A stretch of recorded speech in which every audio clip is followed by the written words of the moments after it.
Hi everyone, welcome back to the studio. What I want to do is, I get a lot of comments and stuff, and I listen to your comments all the time, and it kind of helps me direct where I want to go with the video. And I want to show you, we're going to do some more things here with our, of course, our wildflowers. But I want to show you what goes through my mind as I'm creating this. Okay, where does that inspiration, that creativity and stuff come from as we do this? Okay, now. I deal with a lot of people here on YouTube and we put up a lot of videos. Most people, like I told you in other things, will click off of this video in 4 minutes and they'll watch it for a few minutes and then they'll click off and they lose the entire lesson of what it's for. They lose so much and you just go searching through real quick to see, okay, how is this person painting? How is this person painting? Where does that creativity come from?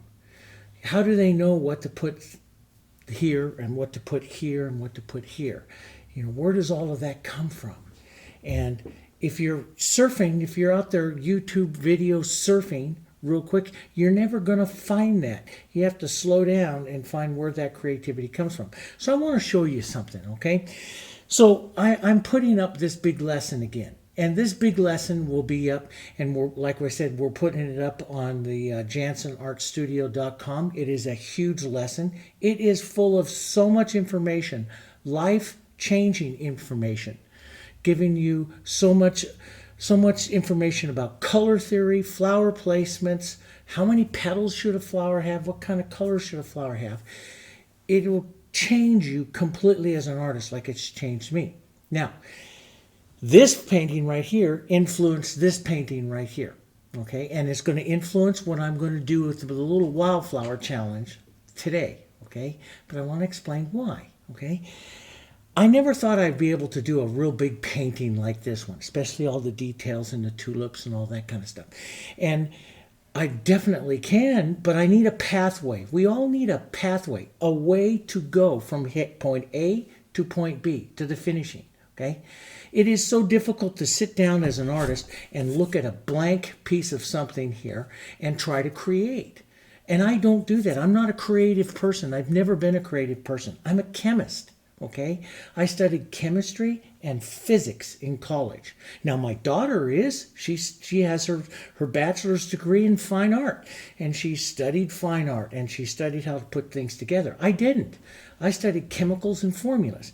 And so when I left a lot of decorative painting and wanted to become a quote unquote more of a fine artist, my wife went out there, very, very supportive of that, of where I wanted to go, and bought me all these books. And one of them she bought that I read it so many times that I read the cover right off it. The cover's gone and everything off of this book. And she bought me this book over 20 years ago, over 20 years ago or somewhere. And it totally, completely changed my life. I read it so many times. This is Paul Taylor's Dutch flower painting book. And if you try to find it today, it is like $400. It's expensive. She got it at a bargain on the bargain table at Costco, for like $20. And she thought, here, I thought you'd enjoy this. And the first thing I did was like look through it, looking at all the pictures. Well, it's a lot of black and white. There's a lot of color, not enough pictures for me to see here. But then I started to sit down and read it. And you can see how many times, and I read it so many times, you can see different colors of highlighters that I'm reading. And then I started putting notes and stuff here and started listening to what this was. And a lot of it came from Gerard Lasserre's book, a book that he wrote back in the 17th and 18th century. It is called Grootschonenbroek, which is called the Big Book of Secrets. And it was the Dutch teaching of how the Dutch put everything together.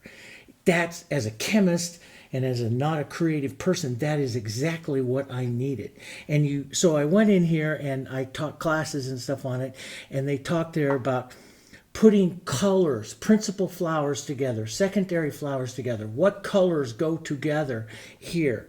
The requirements of depth creation, a choice of positioning of the flowers for depth. How do you get the most depth within a painting? This is all stuff that we needed to do. And like this one statement that is right here that I think here, the idea of creating, and you've heard me say this before, the hemispheres which gradually round, what they call the hemispheres of rounds. How to make a bouquet round here. So the idea of creating a hemisphere of rounds that gradually rounds by placing warmer colors in the front of the composition and cooler colors in the back. And it goes on to describe more and more things. The big point is, because I teach this in so many different things, and I lecture, and I've lectured around the world in all different kinds of universities and paint groups and stuff around the world in over 20 different countries.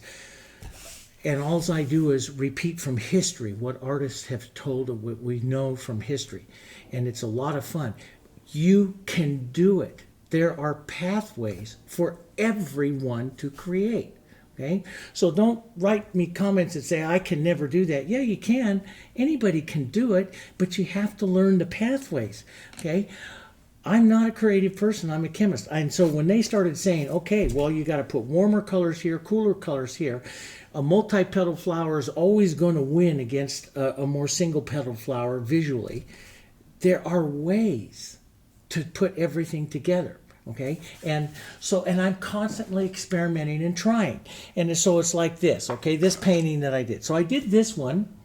I did this one 5 years ago, and we're putting the videos up. It's a long 50 hours worth of lecture and instruction and everything.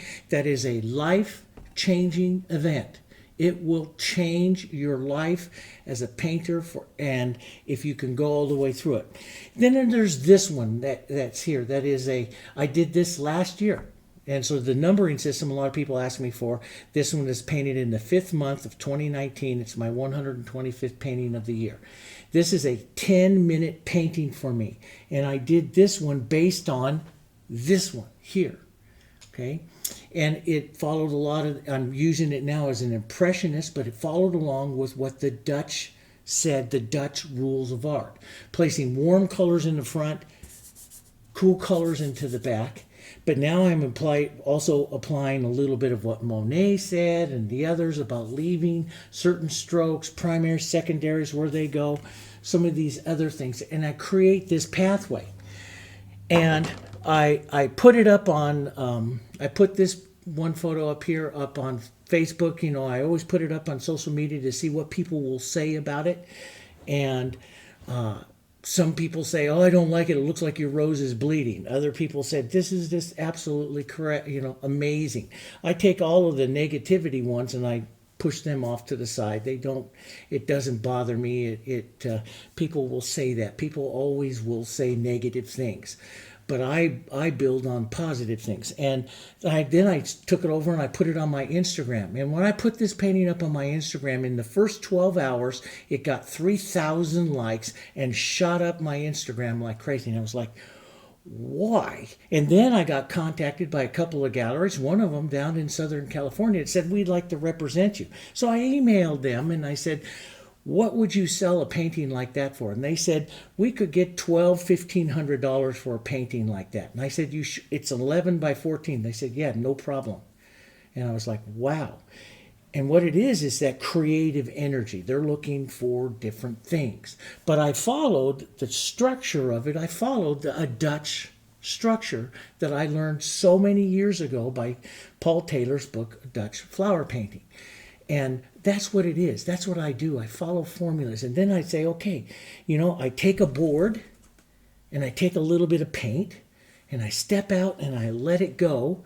And inside I've got all these formulas and all of this stuff running around in me. My daughter can look at it and go, look, Dad, we can just do this. I can't do that. Some of my students can do that. I can't do that. And I'll say, okay, well, I know warm colors go here, cool colors go here. If I put an extra petal here, that's going to take your vision away from this. And I'm a firm believer that left-brain painters like myself can sometimes make great artists, but we've got to let it go. And we've got to, you got to take a board and a bit of paint and you got to try. And the most thing is, it's got to be fun, right? It's got to be fun. Everything we do has to be fun. So make it fun and realize that you're going to make mistakes along the way And yeah, some things aren't going to work and all this stuff. And people ask me, this work on paper? Can I do this? Whatever. Give it a try. I work on these boards. I use these paints. I use these brushes. Will it work for everybody? No. Not everybody's exactly the same. I'm just going to tell you how I do it. I'm going to tell you how the Dutch did it. I'm going to tell you history. I'm going to tell you psychology behind it. And we're going to figure out a way. And we're going to have some fun, okay? So we've been painting all these wildflowers, and I want to show you this wildflowers. But I want to do some fun things like this. I took you over, and I covered it up already. Sorry about that. But in some of the landscapes, I showed this one thing with the landscape with Impressionism, okay? And how do you take a photo, create it, and with the last landscape video, and create a little bit more Impressionism to it. Impressionism is extremely popular right now, especially in the big dollar galleries and selling paintings. And, Impressionism is fun. It's spontaneous. It's energy. The big Dutch florals that are like this are massive and fun. And the amount of work that goes into that is incredible, and they could pull almost the same amount of money. And so there's a lot of different looks. That's the whole important thing. But I want to do some wildflowers here, and I want to do some more impressionistic things and some fun things with you, because it is just flat out fun. And you know what? It's a board.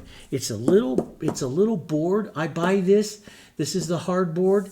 I buy this in 4x8 sheets of wood, 4 foot by 8 foot, so I can get like 60 of these little things, and that sheet of wood cost me about $10. And I cut it up, and I put these out, and I put a little base coat color. I use like I showed you before, I use my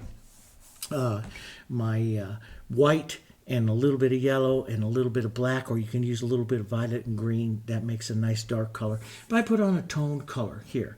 My palette I'm going to use here today, again, like everything, is my Hansa yellow, diarylite yellow, yellow oxide, naphtha red light, burnt sienna, pine green. This is phthalo blue, red violet, quinacridone violet, and white. And I'm going to sit here and I'm going to do a painting pretty darn quick of flowers and stuff here. Little wildflowers, multi-petaled flowers, and they're little flowers. I want to keep that impressionistic edge to it today, because it's a lot of fun. And it's like I say with my students when they do this, a lot of them will die. They'll go, oh God, I can never do that. Of course you can. Everybody can. You just have to be able to see it and create a pathway for you. And that pathway I create, that I talk to you about all the time, I get back all the way. It's a 300-year-old pathway that was created to us by the masters that said, do this, do this, do this, do this. And then other artists bend those rules, change those rules, try different combinations, and create different ways. And we have some fun, So the Dutch always said, you want to create a hemispheres of rounds, make something round, you put the cooler colors in the back, warmer colors in the front. That's 300 years ago they were saying that. And I'll do something like that, and you can create it this way, put the warmer colors up front, cooler colors in back, or you can create it this way by brush strokes and marks, and leave more of the brush strokes, like Monet started to do that. But let's create some cooler colors, some warmer colors, some cooler colors. Let's create some contrast. Let's create some softer contrast here. If I put out my cool, this is one of the coolest colors that I have in the entire Heritage paint line. This is red violet. And I lighten up with a little bit of white so that it doesn't have too much value contrast, light and dark. See, if I take this dark and I place it on there, that's a lot of dark, cool color. It's cool, it'll pop everything off, but it's a lot of dark against the background that is going to have to push the flowers forward. So I might create too much contrast between the background and the flower and this color. So that's a lot of contrast. So I add white to lighten it up, and that reduces it. So I reduce the contrast, but it might still be a little bit too bright. So what I can do is gray it, and I can gray it by color theory, by adding any complement to it. I can gray it and create still. Now I have a cool, lighter value grayed color that I can push into my background here and create a pretty little background to do some flowers off of. Now, do you want it grayer? Add more green to it. Gray it up. Make a gray here. And so you can see if I did this with this color, that's grayer than that one. That's softer, right, than that one. What do you want to do? You're the artist. How much are you going to push the rules to try different things, to create new looks, to try new things? That's your job as the artist, okay? And, are you going to do like I do with that one? Are you going to come over here, take some green? And if I want the leaves, if I'm going to put an area of leaves to come off of this, maybe I want to warm it. So, and I'm going to try that. I'm going to take some green. I'm going to add a little burnt sienna and some yellow. I'm going to go to my warmer colors. I'm going to try that, and I'm going to push some of that in, and that's going to advance off and lift off of the cooler color that's right here. So the cooler color pushes it back. Warmer color advances it. I can get even one of the warmest colors I have in this painting is my yellow oxide. Now, all of this you learn through studying color theory and all that kind of stuff, but I follow the rules of the Dutch for cooler colors, warmer colors. How are you going to put these colors together? This is a warmer color as well. Do you want to push in any kind of warmer color? And that's going to advance off of this cooler color here. It's all rules of contrast. It's all rules of putting all of this together, and that's what I do. And then sometimes I'll say, okay, I try different things. It's like, okay, what happens if I take a little pine green and a little violet? Now I'm cooling it back down. And I push my cool again as a contrast right in here. What's going to happen? I don't know. I'm going to try it. I know that I'm pushing in more contrast now in a different way. And, some people write on there, oh, boy, it looks like you created a mess and now then you turned it into a painting. And that's very true. But it's a very thoughtful mess, if that makes sense. It is one that I'm sitting there thinking through my rules. I'm a chemist, okay? I've spent my whole life building paint systems and understanding what is called the rheology of paint, the movement of paint on the surface and how it dries and how everything else happens. And so I'm running formulas and stuff through my head all the time. What about warm and cool if I want to do this? How would I create more contrast? I run through the 8 rules of contrast. I learned the 8 rules of contrast. I run through the 8 rules of contrast. And then sometimes I relax that, and all that in my mind is just running around. And usually if I relax it too much, it doesn't work. I have to have these rules to help me formulate what it is that I want to do. But so I'm going to put some of that down. Let's put in a few strikes of some of that green down. We're going to go very contemporary with today's look here today. Okay, and I'll push it around.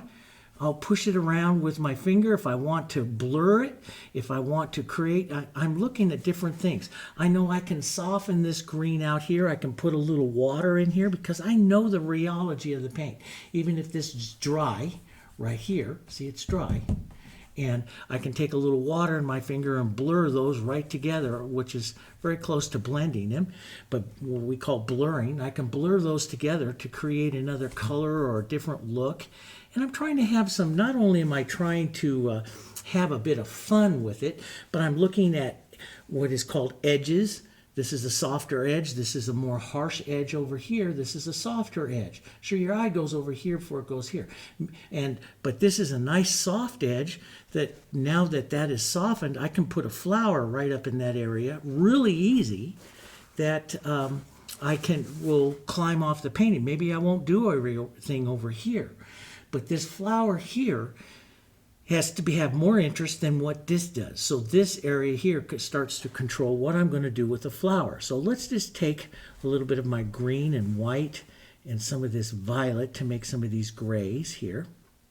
Let's create some ultimate contrast that I'm going to push right into this area for some flowers. Green and violets here, some nice warm yellows, but we'll create a few little colors in here. This is how I do it. I was like, okay, I'm going to try a little cool color, and then I'll put on a little bit of warm color to see what that's going to look like. And I always, and you've heard me say this 1,000 times when I create, I usually put the stems in so I can start to see where the movement of my painting is going to be, how my flowers are going to be. I'm not looking yet for the design of my flowers. I'm looking for colors, positioning. Is it going to go this way or that way? I'm following, as I build this, a lot of times the rules of the Dutch. And that's how I do it. And then I relax some of those rules and try some different things, and that's how I build paintings. So I'm going to take some of this cool and I'm going to push some of this cool right in here into my flower for contrast. Sometimes I end up leaving it right in the center, and sometimes I build it up a little bit more. But it all is controlled by this mark here now, which my flower has to have more contrast than that mark. The difference between this color and this color, that's going to make it come forward. There are rules to making beautiful paintings, and artists have taught us all these rules over the years. There are some people that are really blessed that can just sit down and paint a beautiful painting. I can't do that. I've never been blessed that way, but I can paint a beautiful painting. I just have to follow my rules and my formulas. So I'm going to kick a little bit of that contrast down here like this, okay? And I know I'm going to want to create some nice warmth here into the center, so I'm going to take some yellow oxide. And I choose yellow oxide because it's the most opaque. This one was where I would want to go, but this one will paint out and set the center faster than this one because this is your opaquing color. So I can take out a lot of that red violet and set a warm right in top. Now I've got a nice warm, cool contrast set in there. I'll soften it down, cool it down a little bit if I'm going to push one right in here. And this is one thing that I don't like as much is when my colors stay really wet. Now see, I've built up a lot of color, so those are really wet. And that's when I find now, when I'm painting this way, I have a difficulty because each time I touch it, it goes away a little bit. And I'm a tone painter. I make tones. And if I keep touching it, it just disappears. And that's why I don't use oils or anything. I like acrylics. I develop and work with acrylics because I want this to dry a little faster because I paint in tones. I don't like it blending. And so I follow tones and follow things. But you can shove this around a little bit, create a little bit of the edges. We'll let that kind of tack up there for a minute. Let's advance some of our greens off of here. Now, we don't need to really cool it. We want this green to play up against the violet. Can you make it cooler? Of course you can. But try something different. Try working the warmth of it out with some violet and stuff. And then we can work the rule of intensity, making it brighter if we want to create some brighter greens in here and seeing what all this is, what's all going to happen in here. This is what Impressionists do, is they take all this jumble before we go build beautiful flowers and we start looking at the layering, the setting, the tones and stuff of our colors. That's where we start. Let's take this all and let's soften this all out here for a second, and let's just put a softer little one that'll turn up there, maybe some softer ones here that'll turn to the back here. Now what I'm doing is letting this start to tack up a bit. Now we'll go paint a pretty flower. And so we have some cool. Maybe we'll take a little bit more of our cool and we'll set even a heavier warm cool right here where we want this viewer to sit, to see more than anything else.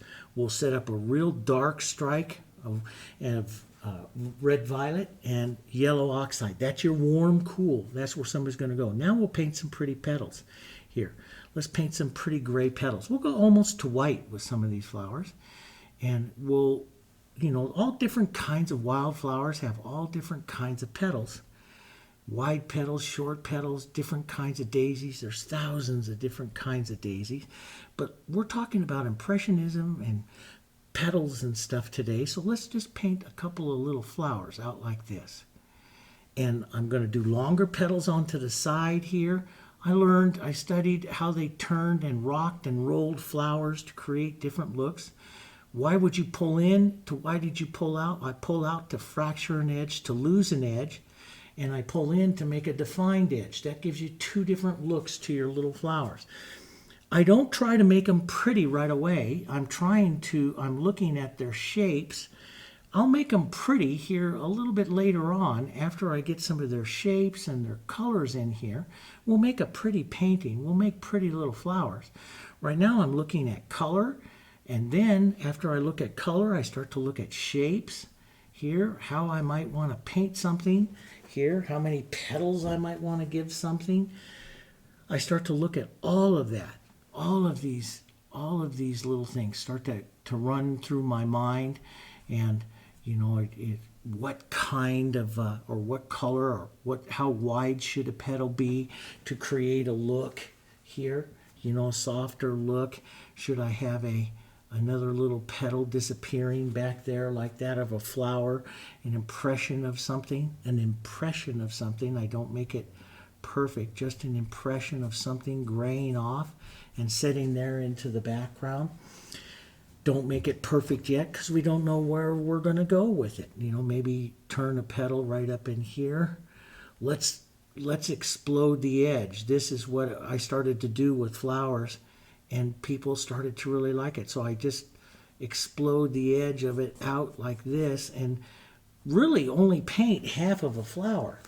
And I'll let some of those other colors kind of mix up into there, mix up with these petals here, and it looks, I'll let that happen. If I didn't want to let that happen, I'll let that dry a little bit more. If I like that look, well, maybe I'll take a little green and I'll toss that into this flower. Maybe I'll take a little green and toss that into that one there, because those greens look kind of pretty there in those colors.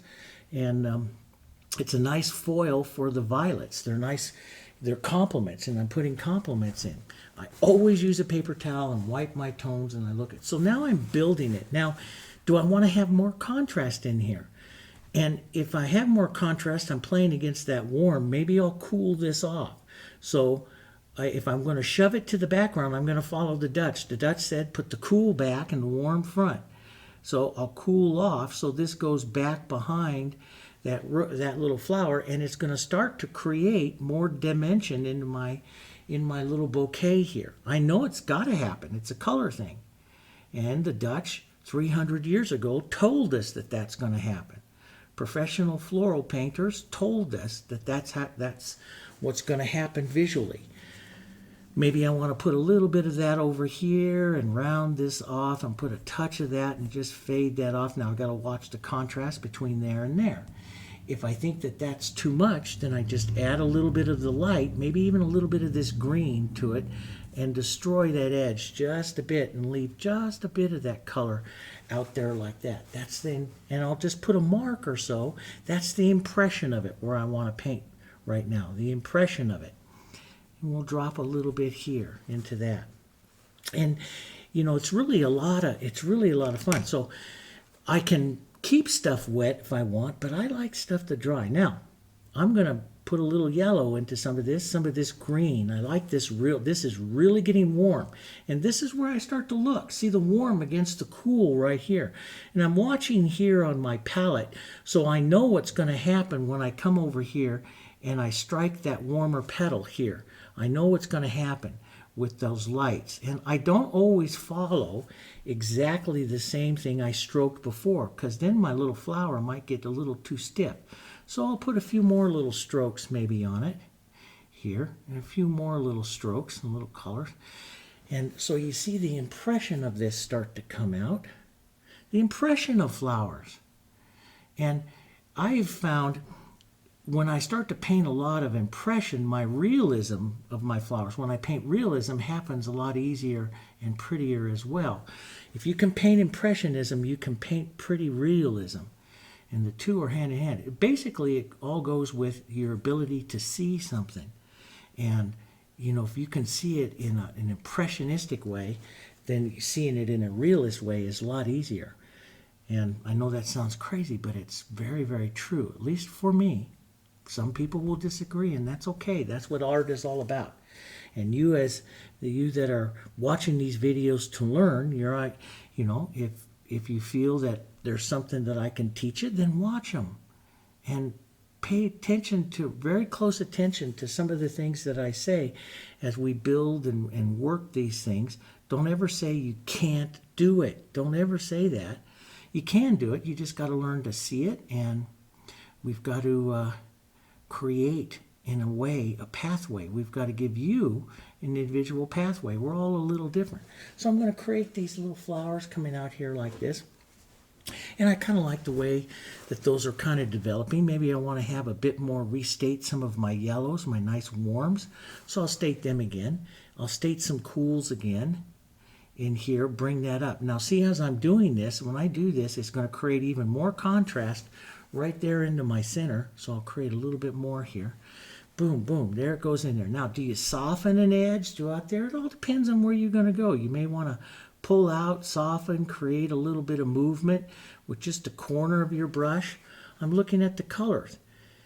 And, you know, it's just a board. It's a cheap little board with some, you know, that might turn into a $600 painting for you, but then again, it might not.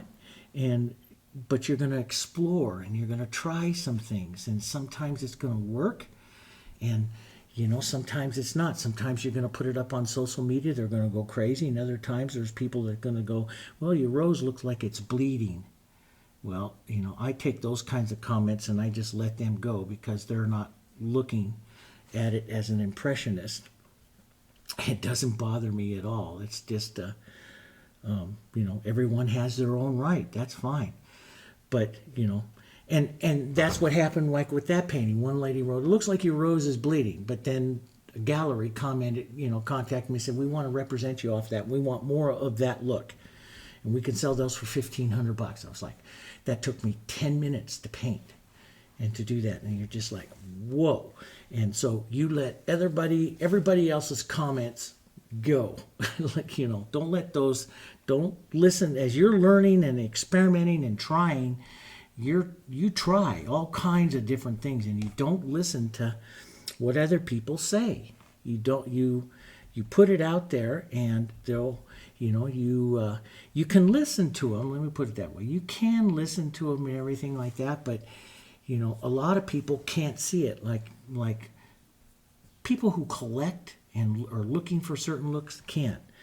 And so I've learned that. I don't put it up on a social media page and, you know, let what those things are control my entire career, because they can't always see exactly what it is that you're trying to do.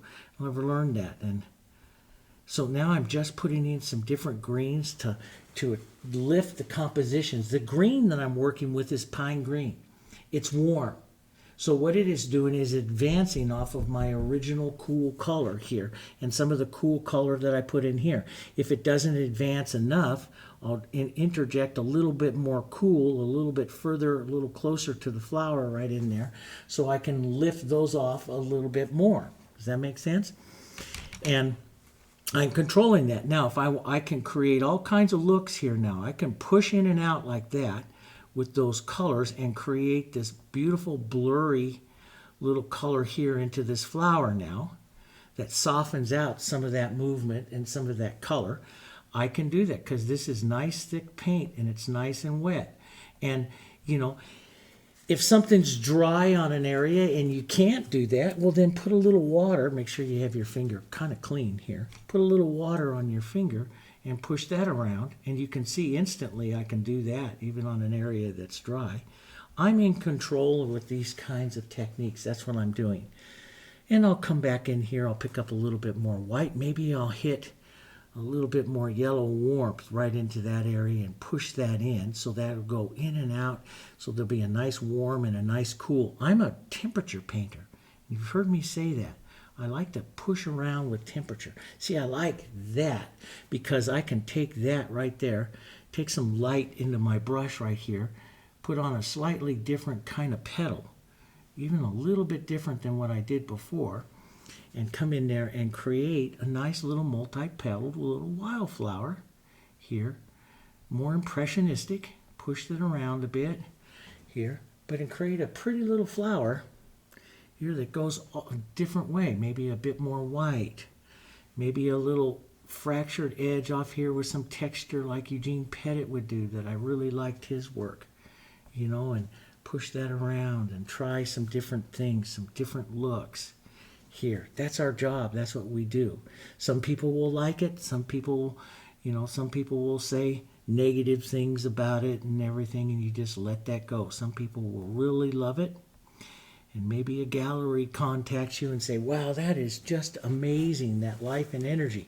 But what you're trying to do is create new pathways, build on the old master's pathways and create new pathways. That's what artists do. We create new ways of putting colors and things together to create new ways. So let's push that in and out again one more time. Like I told you in some of my daisies, when I paint daisies, I'll paint them and push them back and forth 5-6 times until I get something that I really like, you know, it's a flower that you know, multi-petal flower. And you might turn this all the way by painting it so many times with so many different petals. You might create a mum, and then you know how to create a mum. But that's how you do it. That's how we do it. And, you know, we'll remember that's how we created a mum. You know, there's a lot of different ways. Let's put a little more cool. Let's interject our cool back out there again. Push it in again. Restate that so that gets more contrast right in there. Let's restate our warm, because I was losing that a bit. So let's restate our warm right in there and push that around. And you can do any kind of little center there, okay, that you want to do. Any kind of little center will work. Maybe I want to put a stroke of some cool. We'll let that tack up a bit. Let's take a little stroke of some cool color right in here, cool green, to bring back out the edge. See how it lifts the edge of this flower around again. Just pulls that out and lifts it, because it's a cool. Wouldn't happen as fast if I used a warm, because that edge of the flower is very warm. So if I use a cool, that gives me a little bit more contrast with that flower and pulls it up. And then I'll say, well, maybe I want to create some nice bright. I always like a little bit of bright green. I like that contrast that comes through the center of a painting with a little bit of bright green. Let's create just a bit of the different tone of green, but maybe a little bright green and a little white. So a little Hansa, a little green, a little Hansa, some white. Let's create a few little lighter green leaves right through a path of light. That's another thing I look for. There's all of this stuff that I've studied with the Dutch and read these books and stuff. That's what's running through my mind as I'm creating this stuff. All of this, what you do, you know, what do you do? I'm following formulas, guys. It's not a creative process. It's a real fun formula. I'm baking bread. I'm following a recipe for putting something together. And I might change a few things in my recipe along the way. I may say, okay, that looks a little too busy for me, so I'm just going to push to soften one more time right in through here like this, push in and out to create a bit of softness so it's not quite so busy, so I'll soften my flower out. I don't get frustrated by it. I know visually what's happening with that right there. So I'll say, okay, I want to soften that out. And then I'm going to take maybe a bit of that green, push that back in again, so I get a bit of that other color carrying into there, because I like that. And then I'll put petals back out on top here, very casually, thick stroked colors, and not quite as much, and let those sit out. Very impressionistic. They don't have to be perfect. And I make a pretty little flower with all these little colors happening into it. And it's a very thoughtful process. I look at things, and it's a very thoughtful little process. But I love it. Let's soften this out just a bit. Here. Push that in. Push those colors back and forth. If it's dry, you use just a little water with it. Push that back in. Soften it out a bit. Let's push just a touch of warm, maybe a touch of green in there. And let's pull out real quick like that, just that nice dirty brush, pull out and preserve a bit of that light color, but get a different little look to that flower there like that. It's lost a bit of its shadow over there, so I'll just push it on. But see, as I'm looking through this and deciding, what do I want that flower to have? Now, see, I kind of like that. I think a dirtier gray green, red, violet stuff together, pulled out on that side might be kind of pretty. Little lost, little edge there. And so these are like little, like I say, if I keep going, I got mums. But right now they're kind of like little daisies. Maybe I'll put a little lighter color right here that points to that flower right here. So we'll build that one up and then let this one fade away a bit with a lot of smaller little strokes. So you see, I'm building all of this entire design by rules. That's what I do. I follow rules. Now, my daughter can sit down and go, oh yeah, well, I want to do that, and I want to do this, to do that. I can't do that. That has never been me in all of my artistic career. I was just like, how do you know to do that? How do you do that? I can't see that. But boy, I can bake bread. Okay, I can bake bread really well because I can follow a formula. And I know if I'm at higher altitude, I got to add a little more water. I know all of that stuff. And so, when I'm baking bread here in Sydney, I'm at a higher altitude than when I am back in our house out in Pennsylvania. So I know how to adjust it for where I am. And I follow those formulas. I can do that. I know how to vary a flower for different looks. I'm going to take a little bit of Hansa yellow. That's my nice bright. I'm going to put a little bit of white with it. And I'm going to tap that around and push that around. And, I'm watching the edges of it where I want to have that. Maybe I want to have it express a little bit more pure, brighter yellow right in there. I'm looking at it compared to that little stroke of red. Do I want to leave that little stroke of red? Or do I want to put the softer quinacridone right in there next to it and create another little look? That is, this is all stuff I play with and I try. And sometimes it works, sometimes it doesn't work. But in every single instance as I'm doing this, I'm learning. I'm watching how color is interacting, and I put it out. I put it out to see what social media says and see what people like and don't like and all that kind of stuff. But it doesn't totally control what I do, because I got some comments where people say I didn't like that painting, and then I sell it for the most money I've ever made as an artist on a painting in the smallest amount of time. As someone else comes in and says, that is absolutely amazing. And they kind of see where you were going with it. So artists try, and all the greats try. See, that makes kind of a pretty, you've got a multi-petal, nice, very nice impressionistic look. And I'll look, I may put in I've got a lot of in and out here like this, so I may cut a petal right like this to change the look of that one just a bit right there. And that's what I'm doing. I'm looking at how these petals are kind of interacting and what the Dutch say about that interaction. Does that make sense? That's what I'm controlling there. They'll say, well, if you got this multi-petal flower here, it's got to sit here. And, and they always say, like, if you have a purple here, somewhere within one flower radius has to be a yellow for proper correct contrast of the painting. All of that helped me so much. Let's put a little bit more yellow here, right out here onto this one, but a little softer, tapped out a little bit more on the edge because I'm a little further away from where I want to go with that one. Okay, so this is the Impressionism, and when I started to really study the Impressionism, boy, that was for me, and this is why I always make my students paint it, because for me it was the hardest of all. For a left-brain painter, this is pure agony. Trying to figure something like this out. We'd rather paint, a very structured painting. To do something like this is really hard to say, I'm going to push out and leave some of those edges and do that kind of stuff. But it really is a lot, but it is a lot of fun after we learn that. I'm going to take a stroke or two of this warm color and push this out. And what does that do? It's just, I'm looking to carry some of a soft gray of my light flowers further down, further out. Maybe pull a light stroke. Now watch what this does. It'll pull your eye down. So see how it pulls your eye out and down. I'm pulling your eye out and down and letting it leave the composition. And I'll look for the softness there, push it until my eye still comes in here, but then the light travels your eye down. That's what I'm looking for.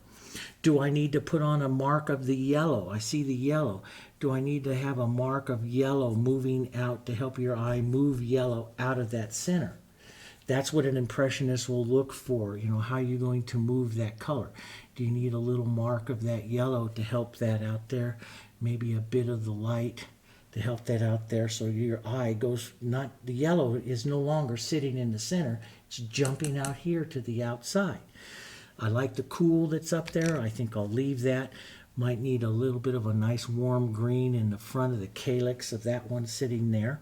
Maybe you turn these into some more flowers back there. Maybe you put a little bit more of you do a real casual light colored turned one right down here like that. Just doesn't take much. Maybe a touch of a little bit of a soft color for the background, of the center, but you don't do very much because it's way out of your center of interest. So you're just looking for splashing some colors around that might go there.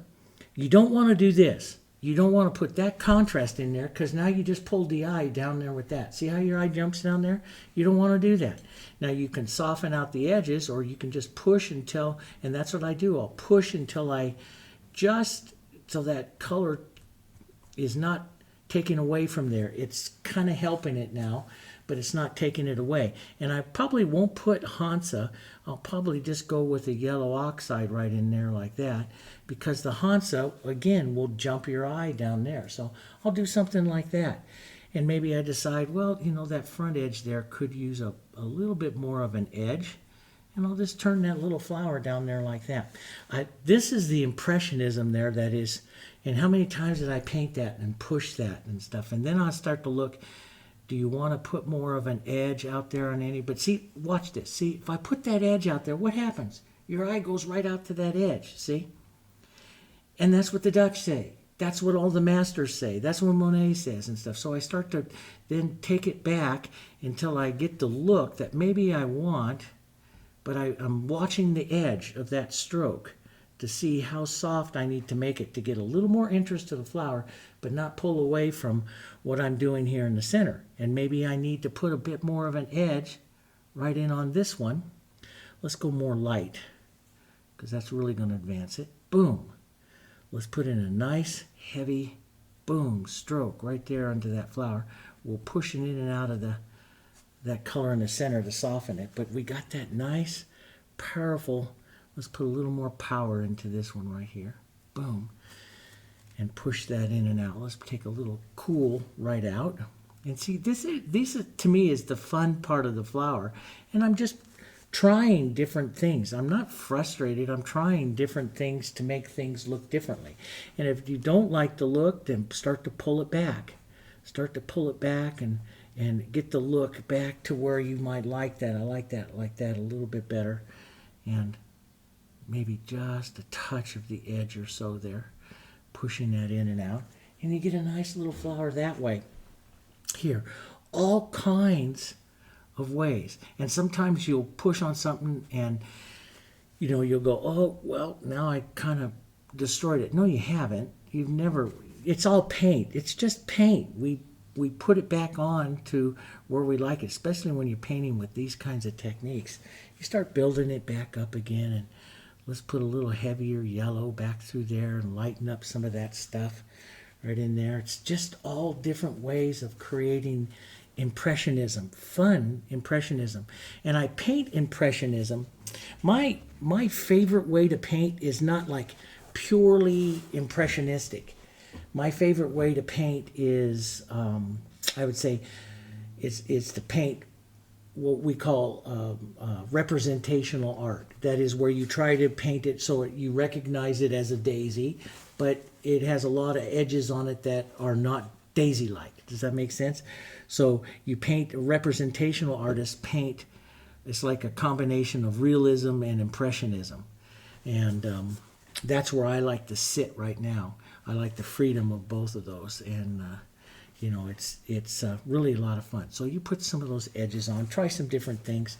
And, if something here, like if the flower starts to look a little bit too round or something, you can take a little negative painting and push a little bit back in there and take some of it back out, work it back and forth, Work your darks, keep your contrast right up into here, restate some of that. That's good Impressionism right there. See, leave some of those marks like that. That's just really fun. Leave this nice dark cool out, maybe pull it out that side there like that. That's just kind of funny. Before I'd leave a mark like that, and that would bother the heck out of me. Then I started doing this and leaving a mark like on something like that, and it doesn't. Then some people go, "Oh wow, that's absolutely awesome. That's so creative, imagination. Let that run." It's all art, and it's all fun, and there's all different kinds of ways. And to me, painting like this is like really fun. And you evolve it, you build it, and you just have fun. That's what it should all be about. It should all be about fun. And don't get frustrated with it. You always have this you could take and scrape it right off. But then there'll be some of them, that say, one master said, and in one of his videos, that he likes working on the wood. So why? He said because when he scrapes it off, it's something that doesn't work. It leaves a memory of what he originally did there, what his original thought was, and then he builds off of that again. And that is so true. So if you're going to sand something off, don't sand it off completely, just so you can see a little bit of it and build on it again. There wasn't originally a good idea in there, and you just have to redo it again. So it's just all part of it. It's just all part of the creative process. So this is more Impressionism, okay? Painting them with more Impressionism and taking it more to an impressionistic edge. So you go for real realism or you go for real Impressionism, and in between those two is a whole bunch of art that's just a lot of fun to try, especially with a board. Take a blank board and a little bit of paint, sit down and have some fun and try different edges and colors, warms and cools. It can all be done, but it all starts with a pathway. And for me, my pathway came from the Dutch, even though what I'm doing there. So somebody would say, well, I learned how to do this from this. They would go, what? What are you talking about? How do you see that? But it's very true, because the Dutch gave me that pathway to do that. And so you go drop that into a little frame.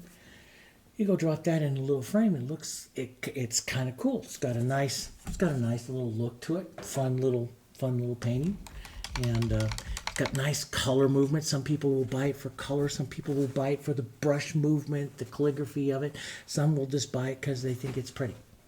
But that's it, and that's the answer. Then there's some people who will just make nasty comments, and you just let all those go, because you're an artist and you have fun at what you do and you create. It comes from inside of you. You create it. You let it go. Let all the nasty little comments or something like that go. Those, I just let them all go. I don't even listen to them. Just have some fun. All right? Okay. I'll see you on the next one. Maybe we'll paint a realism next time. I don't know. We'll see. I'll see you guys later.